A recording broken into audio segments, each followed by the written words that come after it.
kanker itu adalah benalu. Benalu kalau di dalam tanaman kan benalu. Nah, itu benalu tubuh kita, sehingga kita makan sebanyak apapun, nutrisinya habis disedot oleh kanker, oleh benalu. Ya, bagaimana pengobatannya? Kalau di dalam budaya Jawa ya salah satunya mirip dari Pangeran bilang tadi, daun meniran. Ini kalau tidak saya bilang daun meniran, nanti dikiranya meniran beras. Ya, jadi memang daun meniran. Setelah itu daun kelor. Ini kan antioksidan. Terus satu lagi tadi Pangeran bilang tadi apa, 3 tadi? Temulawak ini juga antioksidan. Temulawak antioksidan, bahkan untuk biasanya untuk jamu itu Mas. Ya, untuk liver bagus. Temulawak ini. Tapi kalau kunyit ini antibiotik. Kalau temulawak ini antioksidan. Nah, kunyit itu masuk di 7 itu yang ramuan sasak tadi. Karena memang ketika kita bicara sasak, culture Jawa 11-12.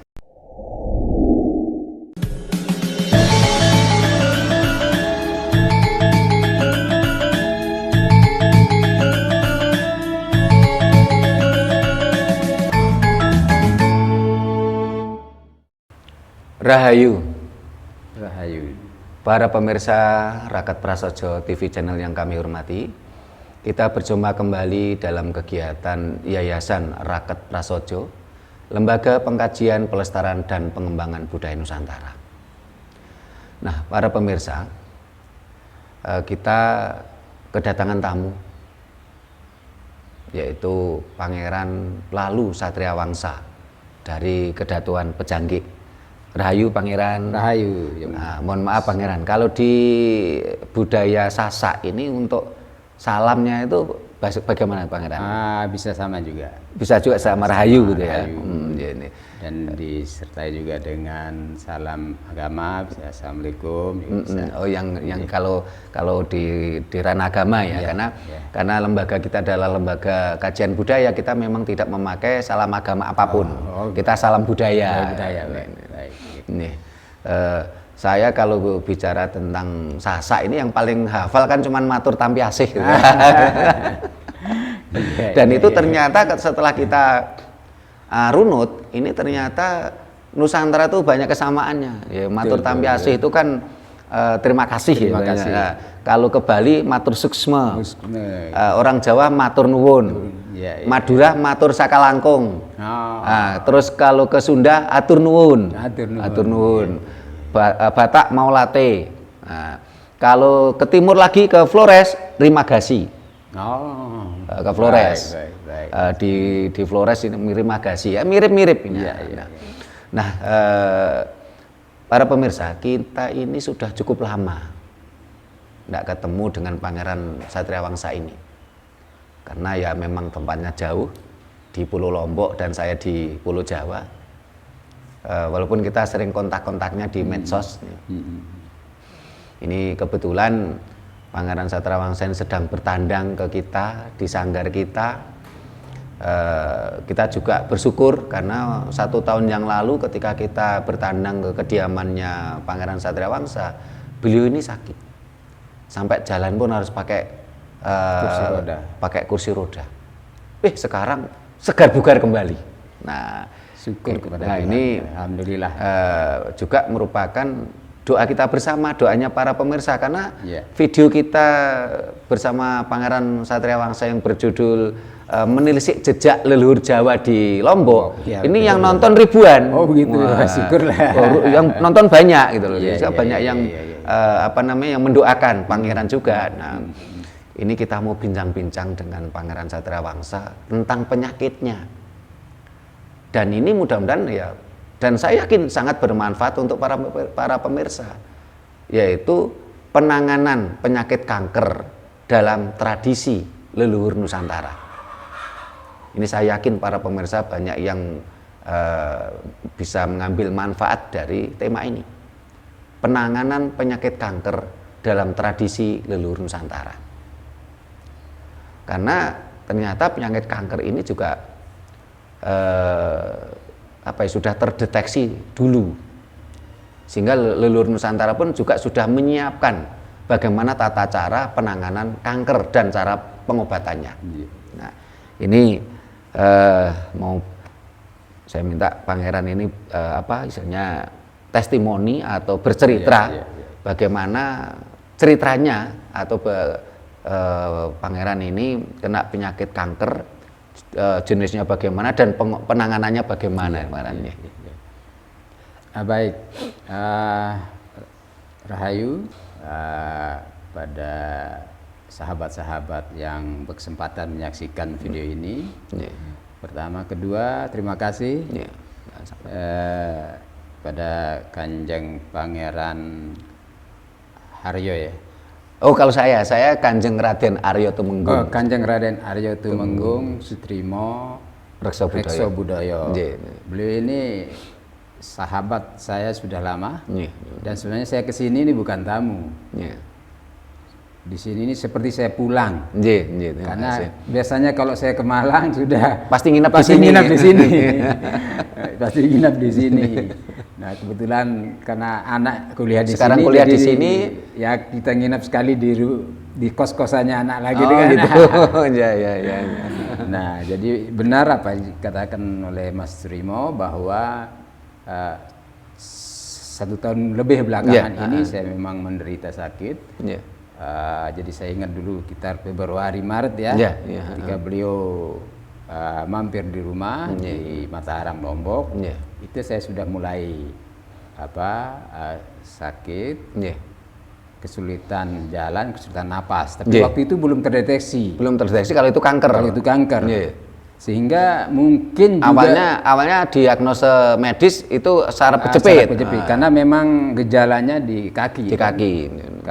Sakit punggung, nyeri punggung luar biasa sejak 2021 sekitar September. Sehingga Februari itu sudah mulai kesulitan jalan. Jadi dari itu diagnosa awalnya adalah saraf kejepit. Nah, dalam perjalanan kemudian karena semakin lama semakin parah, kemudian oleh dokter ditingkatkan pemeriksaannya, barulah kelihatan bahwa ada masalah di paru-paru. Masalah di paru-paru yaitu penuh cairan. Nah, setelah kita opname, dibersihkan, di scan, baru kelihatan ide kankernya.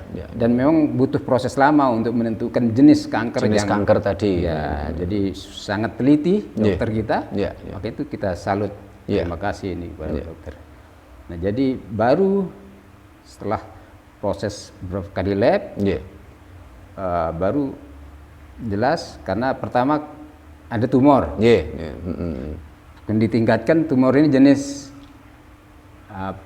jinak atau ganas. Setelah itu ditingkatkan lagi pemeriksaannya. Ini jenis kanker apa?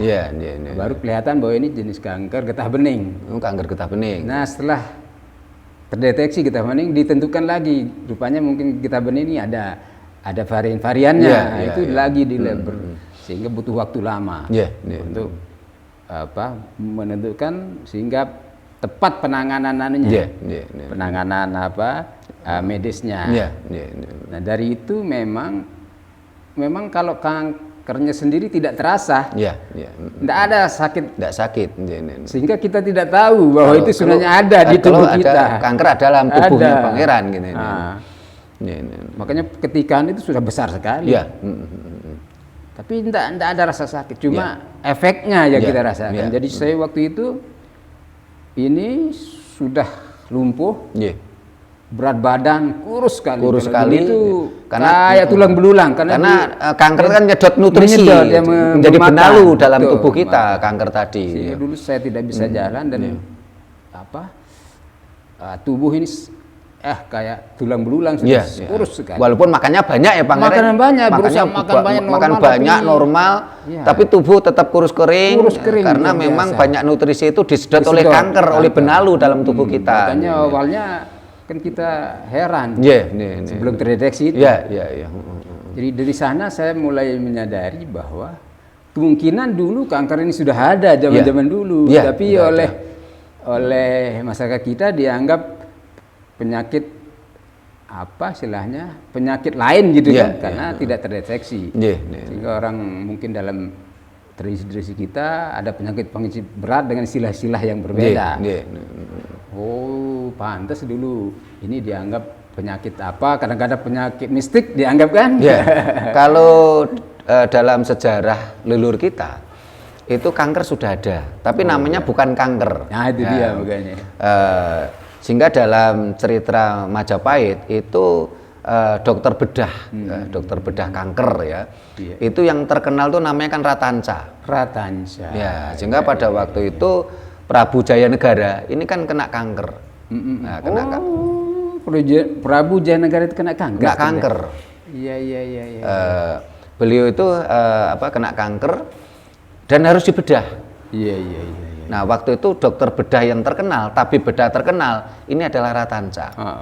Nah, dalam catatan sejarah, Ratanca ini menjadi korban politik. Waktu itu sudah dijadwalkan oleh kerajaan, bahwasanya hari sudah ditentukan, dijadwalkan, Ratanca ini harus membedah kankernya Raja Jayanegara, Raja kedua Majapahit. Nah, ada musuh dalam selimut, yaitu Rawedeng. Nah, Rawedeng ini menculik istrinya dan anaknya Ratanca. Sehingga Ratanca dipaksa untuk waktu membedah kankernya Jayanegara tadi, Raja Jayanegara tadi, ini sambil membunuh. Iya. Jadi seolah itu tindakan. Karena dipaksa, karena anak istrinya disandra oleh Rawedeng. Nggak mau tidak mau dia. Akhirnya dia mengorbankan dirinya, dia membunuh Jayanegara, terus ketahuan kepala prajurit Bayangkara, Gajah Mada. Akhirnya Ratanca dibunuh, tapi anak istrinya selamat. Nah, ini sebuah pengorbanan luar biasa dari seorang bapak kepada anak istrinya. Jadi kanker sudah ada sejak dulu. Sudah dari dulu ya. Dan memang harus dibedah gitu loh, harus dibedah, harus dioperasi kalau zaman sekarang. Lanjut ceritanya nih Pangeran ini. Baik, jadi setelah mulai proses ya saya juga dioperasi, juga sedot paru, bahkan kemudian dipasangkan selang, supaya kasihan dokter lihat saya bolak-balik kan, sehingga dipasangkan selang untuk sedot paru di rumah. Jadi memang awalnya saya agak ragu.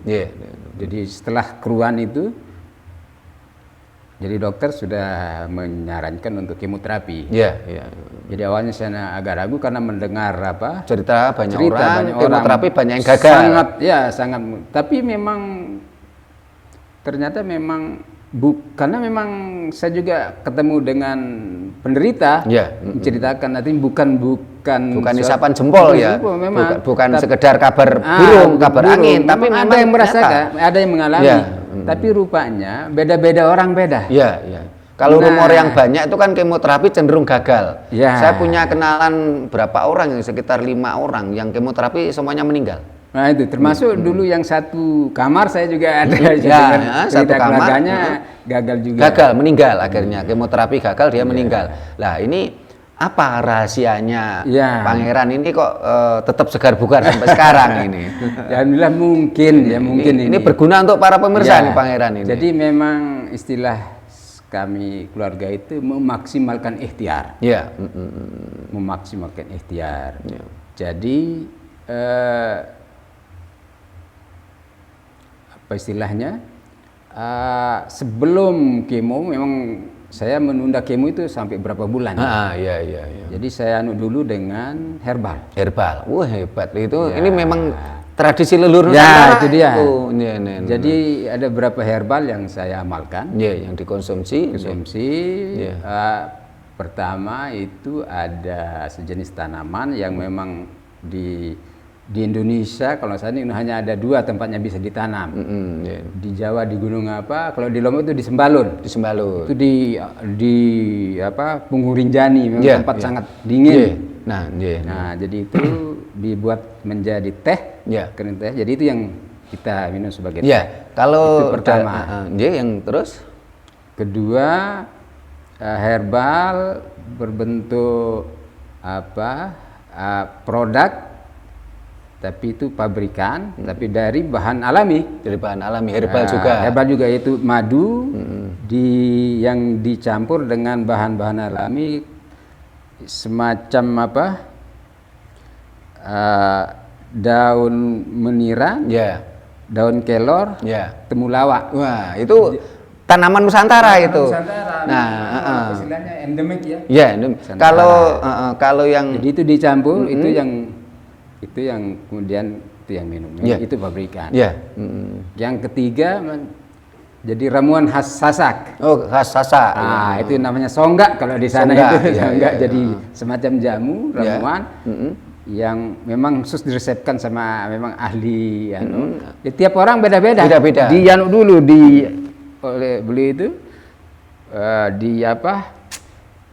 minta petunjuk dulu. Jadi tiap orang beda-beda. Jadi khusus untuk saya itu ada 7 jenis rempah. Rempah kita sudah yang sebenarnya sehari-hari kita anggap biasa, tapi ternyata itu obat. Benar. 7 jenis rempah kayak daun sirih, serai, ada berapa ya ibunya yang hafal itu kan ada. Itu yang dimasak. Ini Pangeran cerita gitu, saya mengingatkan saya beberapa waktu yang lalu, itu kan beberapa tahun yang lalu lah. Itu kan pengusaha Lombok itu yang mendirikan rumah sakit herbal. Saya waktu itu diminta jadi semacam konsultan lah gitu. Tapi konsultan tidak resmi gitu loh. Kalau ada apa-apa tanya dia ke sini. Nah, waktu itu beliau itu kalau ke sini itu ya sudah bawa oleh-oleh, amplop tuh isinya amplop itu sekian juta gitu. Saya pikir ya sudah selesai gitu loh. Nggak taunya ketika saya pergi ke Lombok, saya masih dikasih uang itu bisa untuk DP-nya mobil kuda itu. Begitu, berarti anunya lancar. Iya, bisnisnya lancar gitu. Itu herbal. Ya memang itu sesuatu yang luar biasa, karena waktu itu kan Pangeran tahulah kita waktu itu kan dapat tugas untuk membuka energi alam Nusantara. Nah, saya berdoa dan minta pada leluhur loh, kalau memang saya diberi tugas membuka energi alam keliling Nusantara, ya saya minta mobil kuat. Kuda kuat gitu loh. Waktu itu si pengusaha ini kan saya pikir ya dia kalau kesini bawa oleh-oleh, ngasih amplop ya nggak sedikit nilainya. Saya pikir selesai. Enggak taunya dia masih ngasih uang lagi bisa untuk DP mobil kuda tadi. Berarti karena ilmu herbal tadi sangat bermanfaat. Nah, kalau kita bicara tentang pengobatan kanker, kalau yang saya pelajari ini kanker itu adalah benalu. Benalu kalau di dalam tanaman kan benalu. Nah, itu benalu tubuh kita, sehingga kita makan sebanyak apapun nutrisinya habis disedot oleh kanker, oleh benalu. Bagaimana pengobatannya? Kalau di dalam budaya Jawa ya salah satunya mirip dari Pangeran bilang tadi, daun meniran. Ini kalau tidak saya bilang daun meniran nanti dikiranya meniran beras. Jadi memang daun meniran. Setelah itu daun kelor. Ini kan antioksidan. Terus satu lagi tadi Pangeran bilang tadi apa, 3 tadi? Temulawak ini juga antioksidan. Temulawak antioksidan bahkan untuk dan biasanya untuk jamu itu Mas. Untuk liver bagus. Temulawak ini. Tapi kalau kunyit ini antibiotik. Kalau temulawak ini antioksidan. Nah, kunyit itu masuk di 7 itu yang ramuan sasak tadi. Karena memang ketika kita bicara Sasak, culture Jawa 11-12. Nanti akan kita bahas lain waktu yang berjudul Kedekatan Jawa dan Sasak. Nah, ini beda season ini. Nah, kita lanjut tentang penanganan kanker tadi. Jadi lanjut Mas. Penanganan kanker dalam tradisi leluhur Nusantara itu pakai itu tadi daun meniran, temulawak, terus daun kelor, dan juga ini kita menggunakan, karena kanker itu adalah benalu untuk tubuh kita. Ini juga kita pakai benalu. Nah, benalu yang bagus ini adalah benalu teh. Nah, benalu yang hidup di tanaman pohon teh. Terus ada benalu untuk ini tanaman awar-awar atau tanaman pagar. Nah, awar-awar dalam bahasa Jawa kuno itu awar itu penghalang.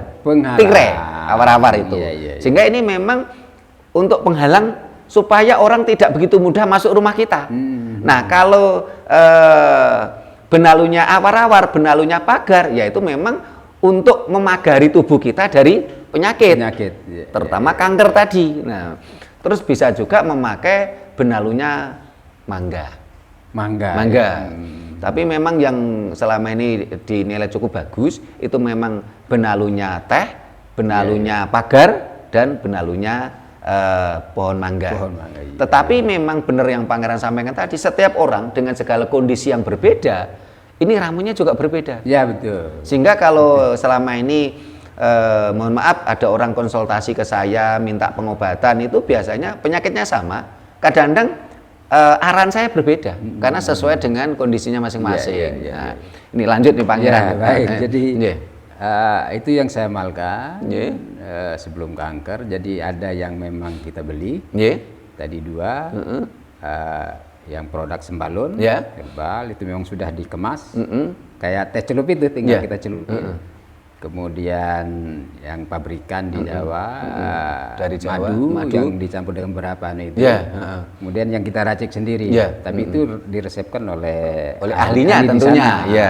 Itu beda-beda orang katanya. Orang-orang. Makanya ketika ada teman minta, bisa saya tanya, oh beda-beda, belum tentu nanti cocok.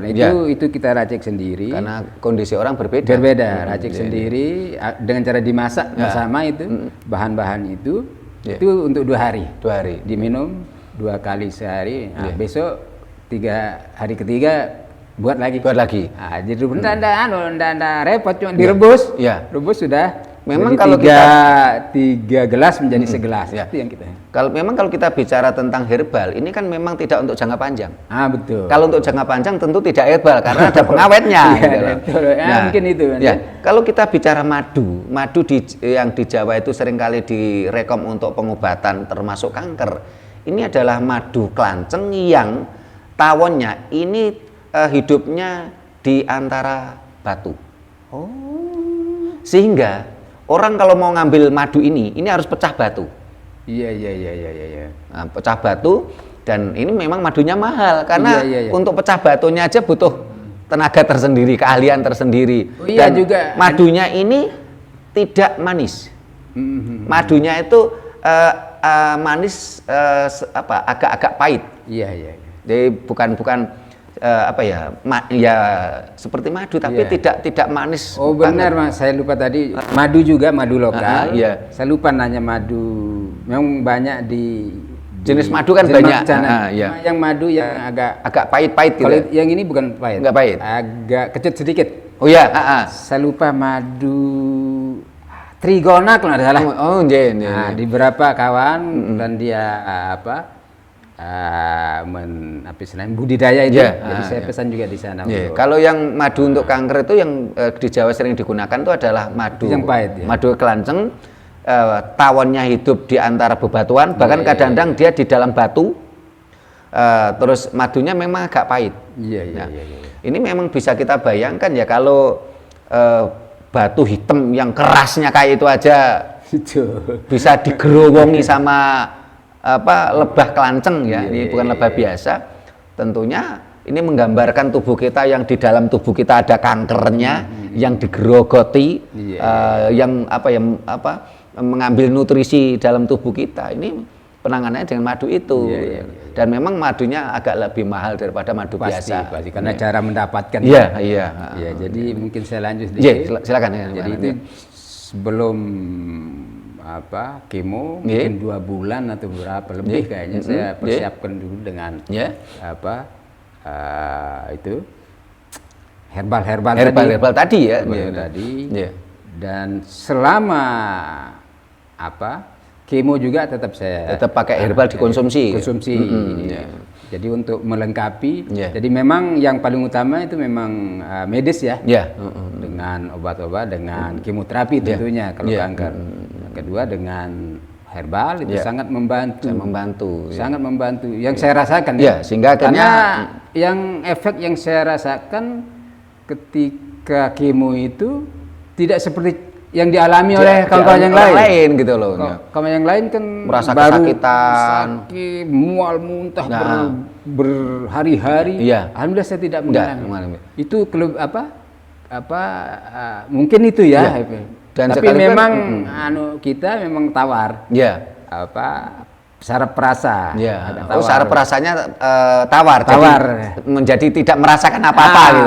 Tapi kan masih lebih mending daripada mual muntah dan bahkan seperti yang Pangeran ceritakan dan juga teman-teman yang saya kenal, rata-ratanya kan semuanya gagal dan meninggal.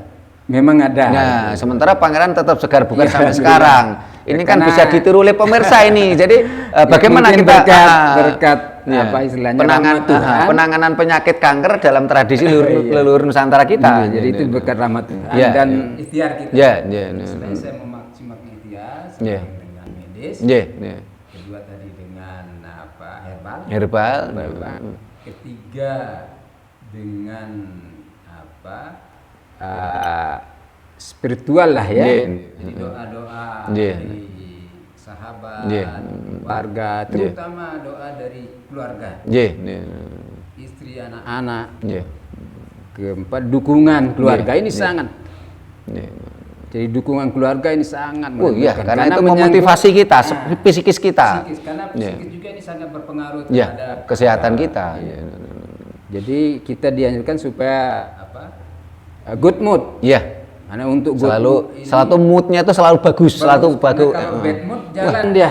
Kankernya jalan, semakin parah nantinya kalau bad mood. Jadi good mood harus selalu get mood. Jadi harus dibawa happy. Di bawah happy. Nah, untuk happy ini kan harus dengan istilahnya dukungan keluarga.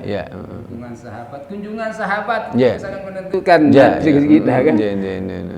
Termasuk kemudian istilahnya healing. Termasuk sekarang saya ini juga dalam rangka itu. Dalam rangka healing sekarang ini. Ke Jawa ini ada kesempatan jalan-jalan. Jalan-jalan di bawah happy. Dan dibuat happy. Artinya harus happy gitu. Keluarga juga harus harus istilahnya membuat penderita ini happy. Happy. Jadi ada 5 ikhtiar yang saya jalankan. Pertama medis itu yang utama. Kedua tadi itu herbal. Ketiga doa tentu kita. Doa dari sahabat-sahabat. Secara spiritual itu. Yang keempat dukungan keluarga. Dukungan sahabat, terus memberi motivasi walaupun sekedar lewat media, apalagi langsung. Kemudian kelima itu ini yang penting kita berserah. Pasrah. Dan satu tadi harus happy. Itu bawa happy. Makanya alhamdulillah setelah saya mengalami 6 kali kemo, setelah seminggu 2 minggu kemudian dievaluasi dinyatakan bersih, sangat bersyukur. Luar sampai biasa saya menangis waktu itu di hadapan Pak Dokter.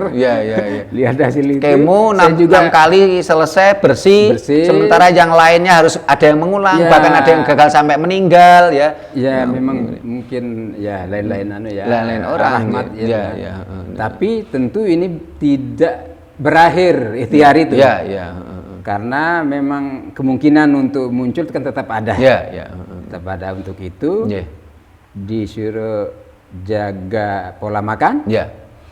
Dan pola hidup seperti tadi. Jadi pola makan ada makanan-makanan tertentu yang harus dihindari terutama makanan-makanan yang dari yang model instan, yang model yang memakai soda, harus dihindari. Ada makanan tertentu dan ada makanan-makanan yang dianjurkan, terutama yang alami, yang herbal dan semua. Harus happy. Nah, makanya saya jalan terus ada. Yang penting happy. Ada Undangan silaturahmi saya hadiri. Ya, sekali pergi wisata sama keluarga. Dan kalau ada kesempatan jalan-jalan ke Jawa seperti ini, saya manfaatkan sekali. Mestinya kan saya harus sehari 2 hari di ini. Ada acara 2 hari, tapi saya bilang saya harus paling tidak saya 2 minggu sini. Ketemu dengan Mas Trimo, ini juga bagian dari terapi. Dari terapi, dari happy. Dari happy. Ketemu lama tidak berjumpa nih dengan sahabat ya. Ketemu teman lama yang lama nggak jumpa. Jadi kita menjadi happy berbahagia. Jadi alhamdulillah. Jadi ya tentu mudah-mudahan apa istilahnya tetap ini kondisi dan rencana mungkin minggu depan evaluasi karena tiap 3 bulan harus dievaluasi. Oh gitu. Jadi kalau ada penanganan pasca operasi pasca bedah. Ini kalau dalam tradisi leluhur Nusantara ini mengkonsumsi ikan gabus. Oh iya betul. Ikan gabus. Nah, itu saya tapi yang sudah diekstrak. Oh yang diekstrak. Memang pasca saya dibedah dulu untuk ngambil sampel di biopsi istilahnya. Yang saya amalkan ikan gabus yang dimasak, tapi kan karena tidak ada selera. Memang tidak bisa masuk karena saraf perasa kita sehingga memang kalau ikan gabus yang sudah yang ekstrak. Memang kalau ikan gabus ini Pangeran ikan gabus yang sudah mati ini albuminnya hilang. Oh begitu. Iya, sehingga cara mengkonsumsi ikan gabus itu adalah posisi masih hidup. Itu air yang sudah disiapkan, air mendidih, semuanya sudah siap, bumbu-bumbu siap, baru ikan gabusnya itu disembelih. Oh begitu. Jadi nggak boleh lama. Masih segar baru. Iya, masih segar, baru dimasak. Dan itu lebih bagus. Namanya ikan gabus ya? Ikan gabus. Kalau ikan kutuk. Ikan kutuk ya? Ya. Ya kayak lele tapi. Ya, kayak lele tapi bukan lele. Saya lupa namanya. Ya, jadi kalau bahasa Indonesianya gabus. Iya. Kalau bahasanya lupa saya. Ya, kalau bahasa Jawanya itu kutuk. Kutuk. Iya, ikan kutuk. Memang itu saya untuk membantu. Memang dikasih juga obat-obat, antibiotik apa. Tapi untuk mempercepat dia oleh kawan-kawan waktu itu dianjurkan itu untuk konsumsi dan gabus yang sudah ekstrak ya. Awalnya yang segar itu. Kalau setelah saya nggak bisa masuk karena masih Kalau ikan gabus, kalau dagingnya memang nggak enak Pangeran. Jadi kalau untuk para pemirsa, kalau sekiranya tidak bisa mengolah ikan gabus, lebih baik saya sarankan beli yang sudah ekstrak. Iya. Tapi kalau bisa, ini lebih bagus yang segar tadi daripada yang ekstrak. Betul. Kalau memang bisa dimakan, memang kalau yang penting bisa mengolahnya. Karena kalau kelamaan ikan gabus itu mati, albuminnya hilang. Iya. Karena kalau langsung itu kan bisa sekalian jadi lauk. Jadi lauk. Tapi rata-rata dagingnya enggak enak kok. Oh, Pak, memang agak susah sekali makan waktu itu. Jadi dari ini saya mengambil kesimpulan bahwa sebenarnya di alam kita ini sudah sangat tersedia. Banyak sekali pengobatan. Bahkan penyakit yang sangat berat seperti ini, itu ternyata ada. Paling tidak untuk membantu. Seperti yang Pangeran sampaikan tadi, daun meniran itu tanaman liar. Banyak di sekitar kita. Itu ya?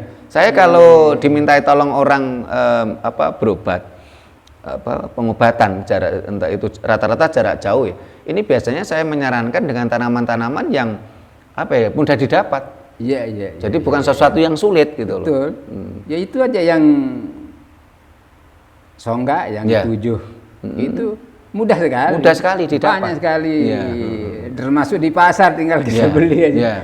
Tidak ada yang susah. Tidak ada yang susah, bahkan nggak beli pun bisa gitu loh. Nggak beli pun bisa. Karena banyak di sekitar bisa kita. Minta.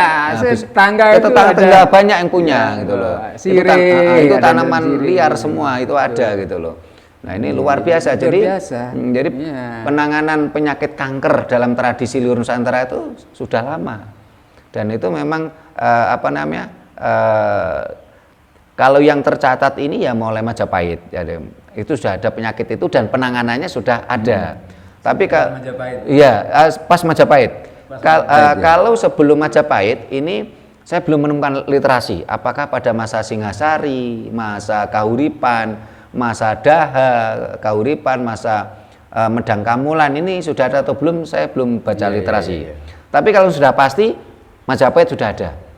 Dan bahkan yang diceritakan waktu itu adalah raja sendiri, Jayanegara. Kalau seandainya bukan raja, barangkali malah nggak tercatat barangkali. Karena seorang raja tercatat kan akhirnya. Memang dulu naskah-naskah kita kan istana sentris. Iya, betul. Jarang sekali yang menulis tentang di bawah tapi apa? Yang di luar istana. Kehidupan istana.